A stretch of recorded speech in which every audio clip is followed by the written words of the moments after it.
For 15 years, the U.S. dollar has surged, but Kevin Hebner from TD Epic and Michael Craig from TD Asset Management say that they think that is about to change. The view on the U.S. dollar, by the end of Trump's second term, it's down 10 to 15% on a trade-weighted basis. It really matters, A, because it has implications to where financial assets go.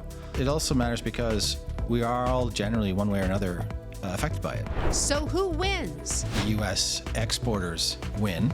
Cyclical markets like EM, they tend to do well. Industrials, materials, they do well. It should be positive for financial conditions globally. And who loses? Creditors lose. Importers lose. And is this priced into the market? No. I think people are talking about it. I don't think people are doing anything about it. The Money Talk Podcast, brought to you by TD Wealth with Kim Parlee. Michael, Kevin, great to have you here. Thanks, Kim. Thanks for having us here. Yeah, great to be back. Let's start off by talking about the reason we're here today. I mean, always lovely to have you both here to chat about what's going on in the markets. But specifically today, we're talking about your call on the U.S. dollar, where you see it's going, why you think it's going there. And I wanted to start off, if I could, with the bottom line first. So, Kevin, what's the call? So the view on the U.S. dollar, that by the end of Trump's second term, that it's down 10 to 15% on a trade-weighted basis. So a similar amount, 10 to 15% against the Canadian dollar. And quickly, why? So one reason is it's very overvalued. It's over-owned in some sense. It's impossible really to exaggerate the dominance of the dollar. Part of this is AI hype with a lot of money coming in to fund AI capex. We think this comes off the boil, so less money coming in. Another reason is Trump has been weaponizing the dollar. He's not the first administration doing that, but I think with weaponization, a lot of countries want to be more careful with their exposure. It's another choke point in the global economy that countries have to imagine. And the second last point is we see a type of financial repression coming, given the debt dynamics in the United States, which really look horrific. To keep the yield curve where it is, there's going to be a lot of measures to keep the short end low, keep the long end low, to keep inflation running a little bit hot.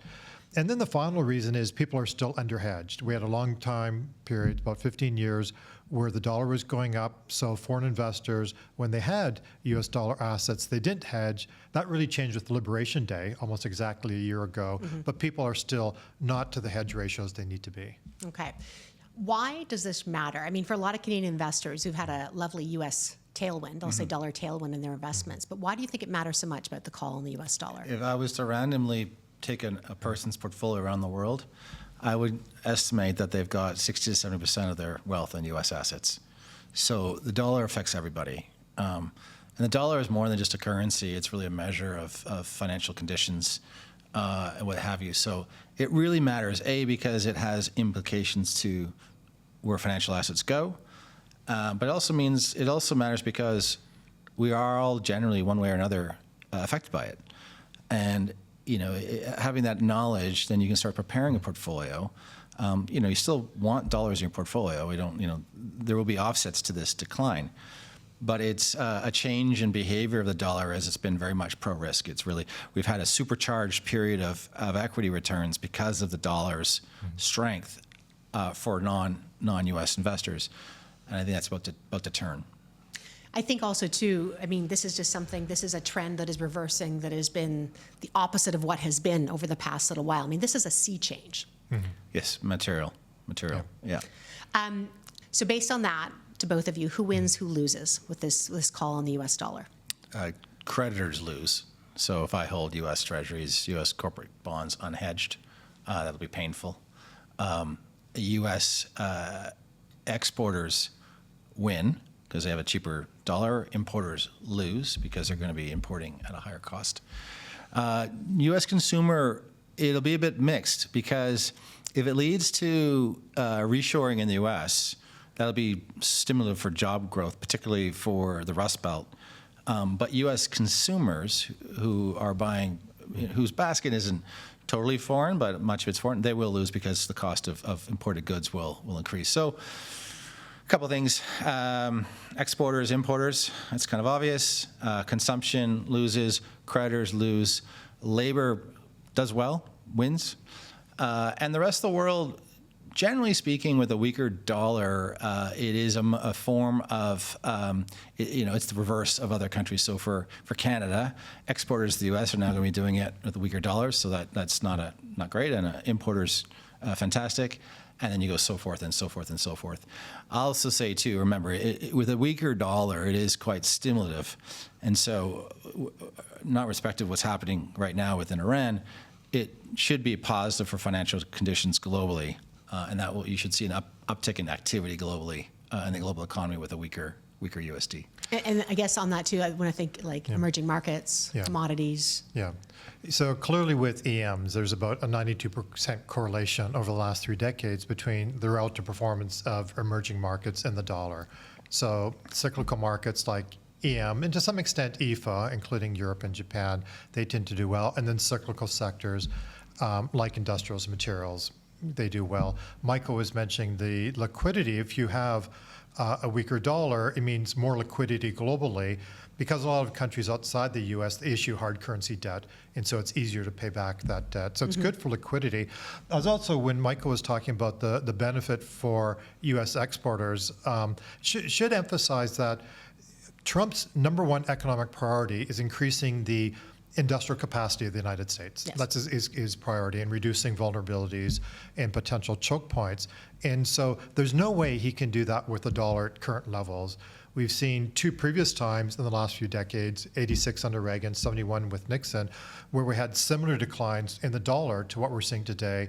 This is driven by concerns about balance of payments, the industrial structure of the U.S., and we're very much seeing that again.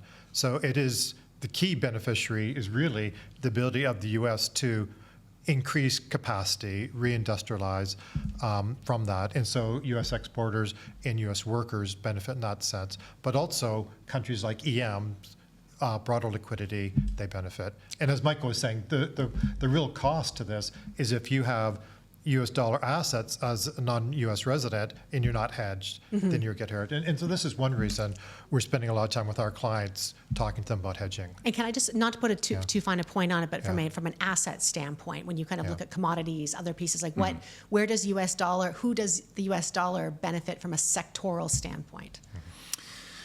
You mean in terms of the economy or? No, markets. Markets. I mean, I always like to go to historical episodes of this. So Canadian equities, rock solid. EM equities, rock solid. U.S. assets, if I go into the U.S. market, you tend to find your way into small caps, mid and small caps. It tends to be the sector that does better. Large market cap tends to lag, not quite as good. Because you gotta have to ask yourself, what are the dynamics that are leading to a weaker dollar?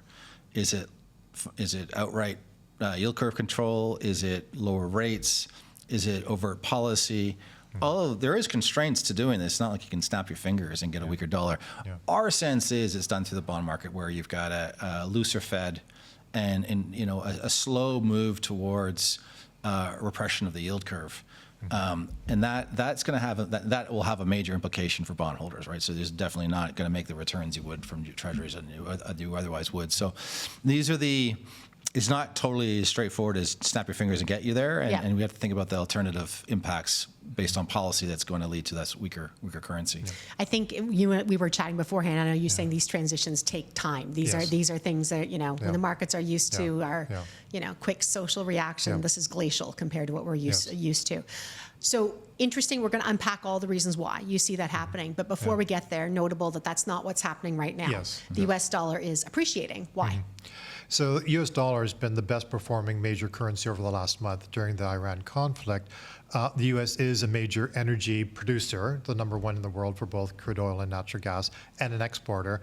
So commodity currencies like the USD, the CAD, Brazil through biofuels has done well. NOK, the Norwegian krona, have done well.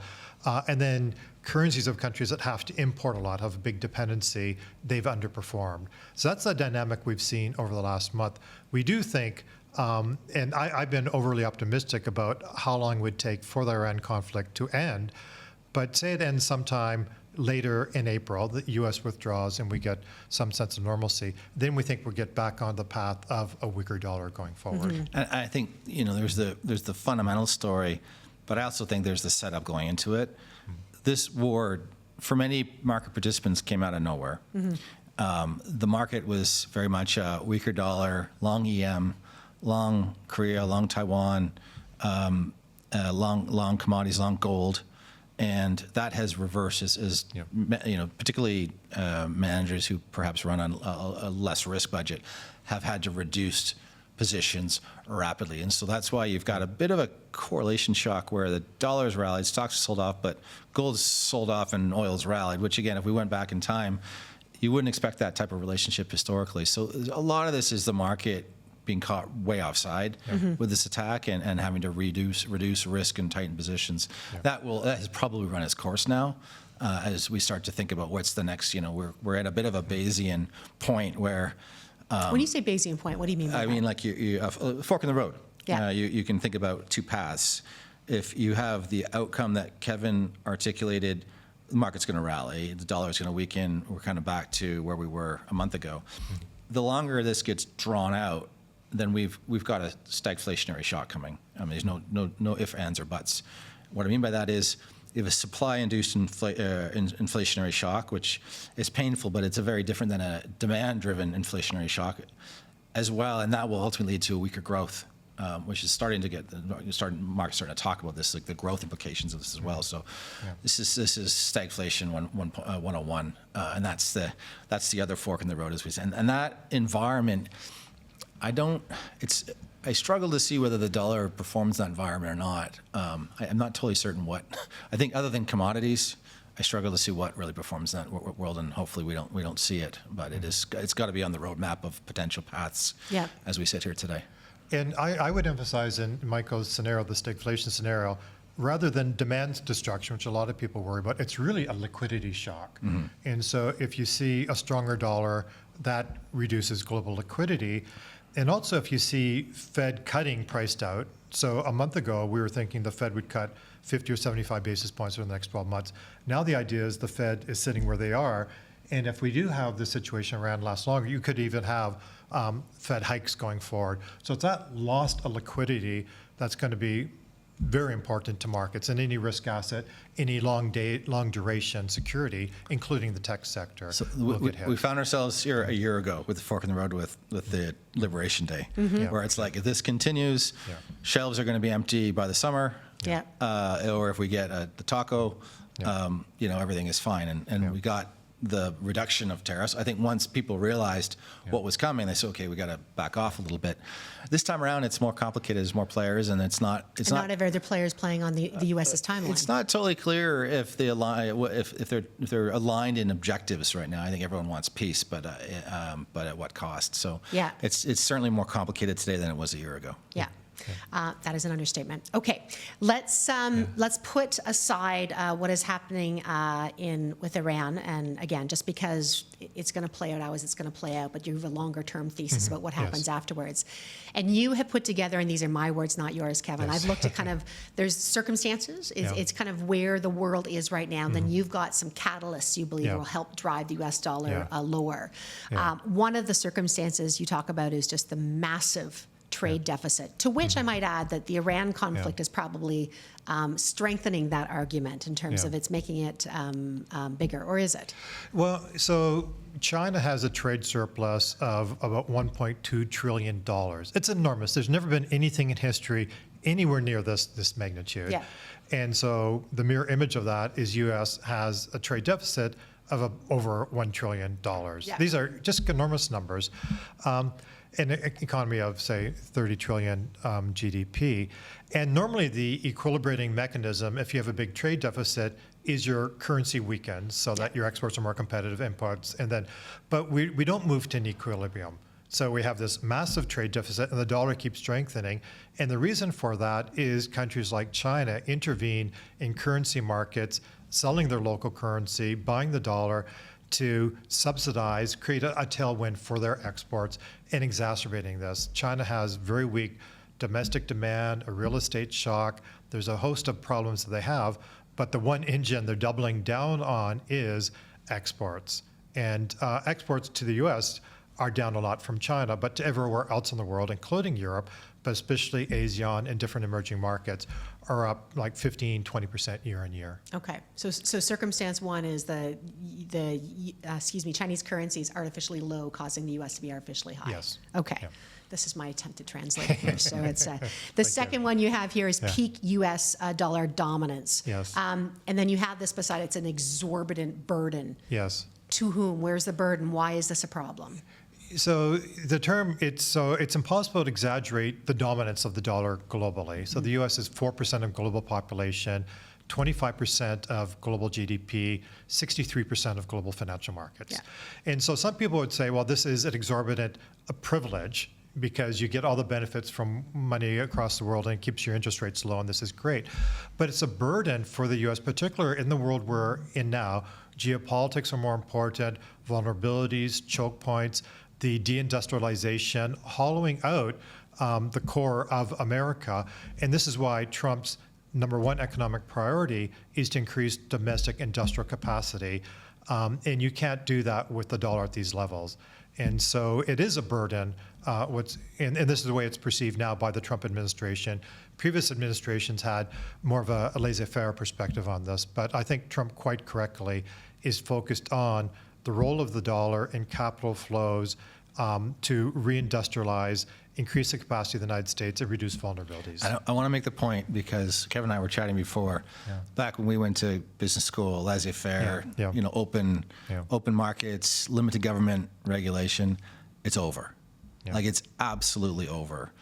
We're not going back in time where governments are standing back. They're going to be much more involved in industry because of national security concerns. By the way, you're seeing in Canada too with what Mark Carney's doing with the Build Canada and all the initiatives. That's not happening unless government presses. It's not happening unless you've got building transactional relationships with pools of capital around the world. And so this is really a big step change, and I think sometimes it requires you to kind of forget everything you know and really kind of learn how the world worked prior to kind of laissez-faire economics, our capitalism.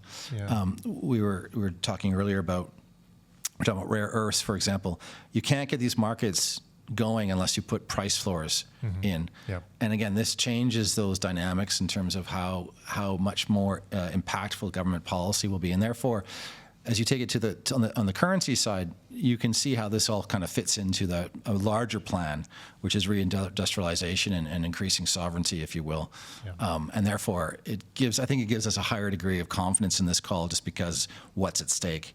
The alternative is not acceptable for these measures. So in the period of hyperglobalization, it's all about efficiency of supply chains. Best things, And to some extent, countries didn't exist. Countries didn't matter. You just the firms located where it was most efficient, labor costs were lower, and you had these very efficient, but we've now realized extremely vulnerable and fragile supply chains. And so in this case, industrial policy, Canada hasn't had industrial policy really since the 70s with the National Energy Program, is now at the fore in Canada, the United States, Japan, really every country in the world. And all the choke points like oil in the Strait of Hormuz, semiconductors, critical minerals, and so on, is absolutely critical for markets, economies, and the dollar. Next point you have here is about talking about blowing up the global order, which is what you're alluding to here, really. I mean, things have changed, you know. But what you have, I know you've written and said a hint, it wasn't Trump. That President Trump is not the one who did this, but he's certainly accelerating it, maybe? Yes. Or not? I wouldn't say so much say accelerating it. I would say he's surfing it? Facing it. Facing he's hitting it face on and saying, we're not going to pretend it doesn't exist anymore. We're going to accept the realities that we're facing, and we're going to do something about it. Now, many don't like what he's doing, and that's not really the point. The point is that they are now they're in motion. And after Trump leaves office, whether it's a Democrat or Republican, my guess is that it's in motion. It's in motion. It's not going to change. Like this is. I think this has generally cross-party support. So the rupture in the world economy, and some people interpreted Carney's speech at Davos as finger-pointing the U.S. He didn't mention it. But if you look at when the rupture in the world economy happened, 2008, we had the global financial crisis. A few years later, we had Russia move into Crimea. 2012, we had President Xi take over China and moving China in a particular direction. Then again, we've had Brexit would be another event, Trump getting elected in 2016. COVID in 2020, Russia invading Ukraine in 2022. Like there's been a lot of events. And so this hyper-globalized, unipolar world, we're in a very different world now. We have three major military powers, China, Russia, and the United States. And they want to redefine the world. The Monroe Doctrine for the United States, Eastern Europe for Russia, Taiwan Strait for China. But it is inherently a destable, different type of world than we had previously. You also talk about the fact that the world is desperate for alternatives to the US dollar. Now, I also want to say in the same breath that you've talked about that might be, there may be a need for alternatives, but it's going to take a really long time. But you still think the US dollar will still remain as one of the main alternatives. I think so maybe get those together and tell me. So I think the dollar will be that, first of all, the reserve currency is another, it's almost like an informal military umbrella. If you look at previous reserve currencies, that was kind of went hand in hand. Euro, not going to cut it. It's still fragmented in many ways. Japan, not big enough. Renminbi, closed account. Not clear you're going to get your money back, by the way. It's not a democracy. And so you don't have that kind of institutional protection. And again, there's closed capital accounts, so it's, doesn't really work. So there's really no alternative. And I struggle to see in our lifetimes a country kind of coming and having that same kind of capital market depth that the U.S. has to be able to challenge it. I just don't think it's going to happen in our lifetimes. Could it happen eventually? I suppose so. But it probably goes past the interest of this podcast because we're all going to be gone. And the last thing I would say is what's also interesting is that if you think about where payments are going, and if you subscribe to the theory that it will be crypto-based, which I think is a fair point, stablecoins are predominantly backed by dollars. 98% is U.S. dollars. So the U.S. has wisely already kind of stake their claim, pardon the pun, into the crypto space and has used that as another way to ensure that dollar dominance. They don't want to give up reserve status. They just want a cheaper currency to increase demand. To reindustrialize in many ways. And so I think that's the broader backdrop for the reserve status. I'm going to make a slightly different point than Michael, if that's okay. So agreed with the US dollar, and Michael is saying that it's impossible to have the primary global reserve currency without this sort of military architecture. But we talk a lot about vulnerabilities and choke points, whether it's semis or critical minerals, oil in the standard moves. Nothing has been weaponized as much as the US dollar. So the U.S. has sanctions, financial sanctions, on a lot of countries, Cuba, Venezuela, North Korea, Russia, a lot of entities in China, throughout the world. And so there's a lot of incentives from a vast majority of the population of the world and a majority of the GDP in the world to come up with an alternative to the dollar. So they're really incentivized because the US dollar is so critical. US dollar financial system, you can't move money anywhere in the world without going through that. And the US government has their fingers on the pulse, the throat of that. So there's a lot of incentives to try to come up with alternatives. And we're not going to see something have the depth and liquidity of US financial markets, but the rest of the world really is desperate for some type of alternative. And right now there's no number two to the dollar, so just that we start to see something rising up to being a real number two. Yeah, it's a fair point. It's just you still need all that institutional architecture around it. Is there a demand? Sure. Is there a way? I don't know. Not right now. And people would like an alternative. There just isn't one. So that's the circumstances we're in right now. And then you've got 4 catalysts. You say from here until and then we said until the end of President Trump's second term. That you could see having a weaker U.S. dollar. So the first one, you talked about the AI capex moderating. How does that affect the U.S. dollar? So a lot of flows coming in the U.S. So we've seen flows in the U.S. and U.S. financial assets owned by non-residents going up 10% per year. So this just moderates. And so there's a bit less of a tailwind for the U.S. dollar. So that would be the first one. The second one would be these issues we've been talking about with the U.S. fiscal outlook, and it really is dreadful. Healthcare spending as a percentage of GDP is going up, income transfers are going up, payment on interest as a percentage of GDP, it's been 1%, it's on its way to 7%. By when? By when is it 7%? That seems huge. Sorry. Yeah, it is. When you look Yeah. at it, it really is a hockey stick. And these Yeah. are CBO projections. So it was 1% 2 years ago. It'll be 7%, say, in 10 to 15 years from now. Wow. And I think the risk is it's going to be to the upside. So the U.S. has these enormous fiscal pressures. Both parties are against tax hikes, really. So revenue is stuck at 70% of GDP. We have a deficit of 6% when the economy is doing pretty well. It just keeps getting bigger and bigger. So how do you fund that without the yield curve moving up? And that's Treasury Secretary Benson's number one priority. And so there's a host of financial repression measures that we think will come into place. No grand announcement, but baby steps over coming years. And I think people start to realize is even as we get into the November midterms, look in the fiscal situation, nobody talking about cuts in spending, nobody talking about increasing revenues, and how do we keep these two together? And when you say financial repression, just spell it out for me like on 5. You mean what? So there's a bunch of different, and historically, the U.S. has done this a lot of times. World War II, they did it. 1971, under Nixon's done it. Even during COVID and the GFC with QE, these are forms of financial repression. 1864 to fund the Civil War, they're financial repression measures. So one would be just having the short-term interest rate, the Fed's fund rate, lower than it Yeah. otherwise would be.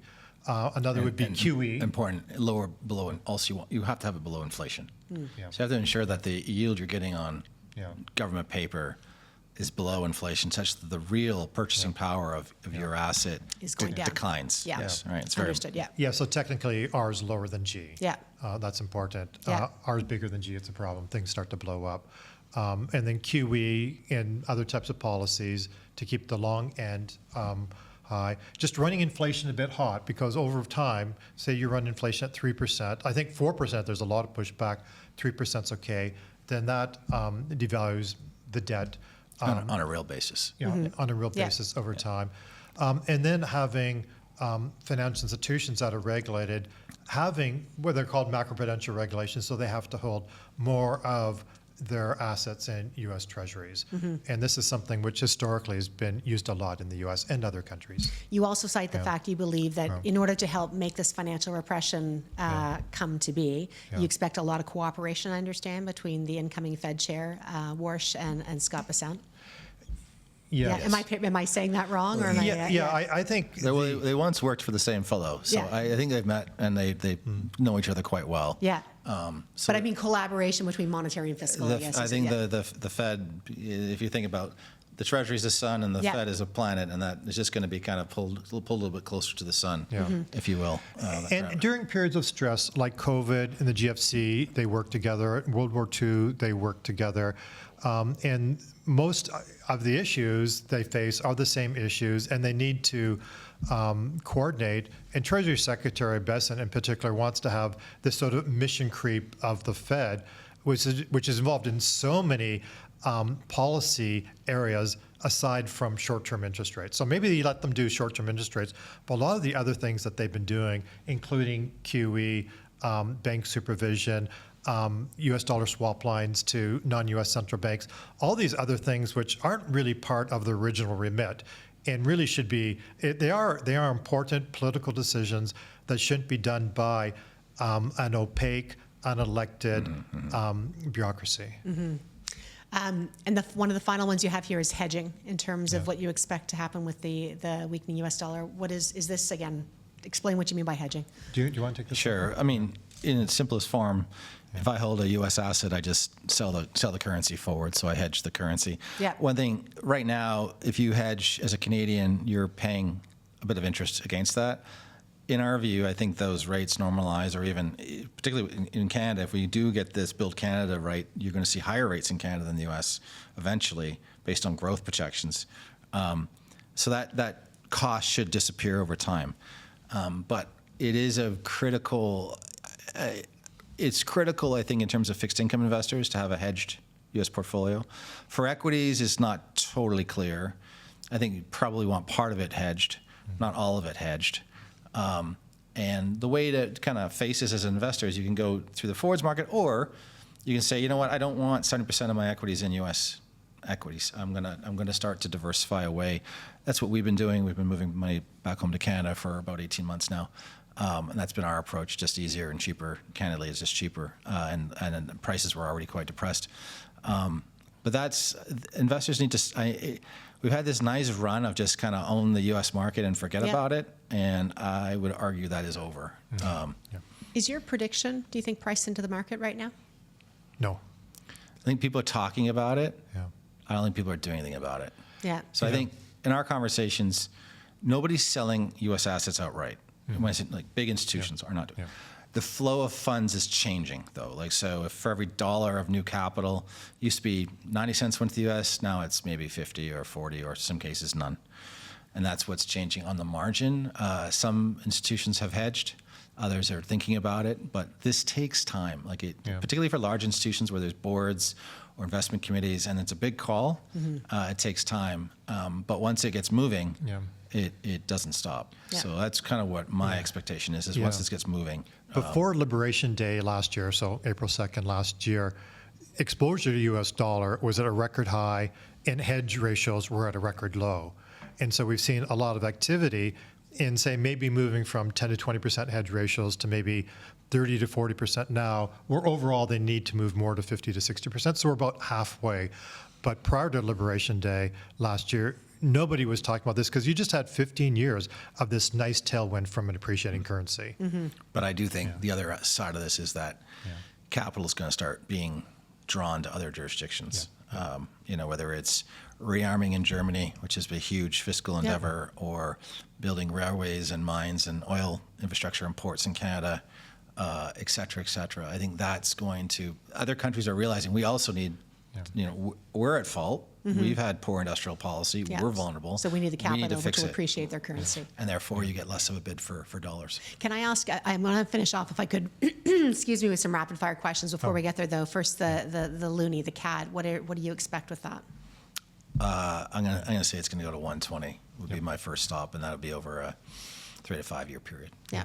Okay. Are you ready for rapid fire? Which, sorry, inverted is 80 cents. Depending Thank you. on I how was you going to look at say that for all the non-currency people who are listening. So, okay. So here's the rules from our rapid fire questions. You only get 10 seconds to answer the question. Okay. all right. And I'm going to ask one of you. You can either point to the other one to have them answer it, or you can both take it on too. So, what do you think is likely the best performing major currency this year? The yen. In developed markets, CAD, Aussie, or the yen. In EMs, Brazil. Okay. When will the USD lose its dominant position? I guess that's subject to interpretation. Never. 2045. Okay. Why has gold declined 17% since the conflict began? Over-owned, over-speculated on. This has been purely a stop out. So positioning was very long before the conflict started, and liquidity being withdrawn. Yeah. I did US CAD already.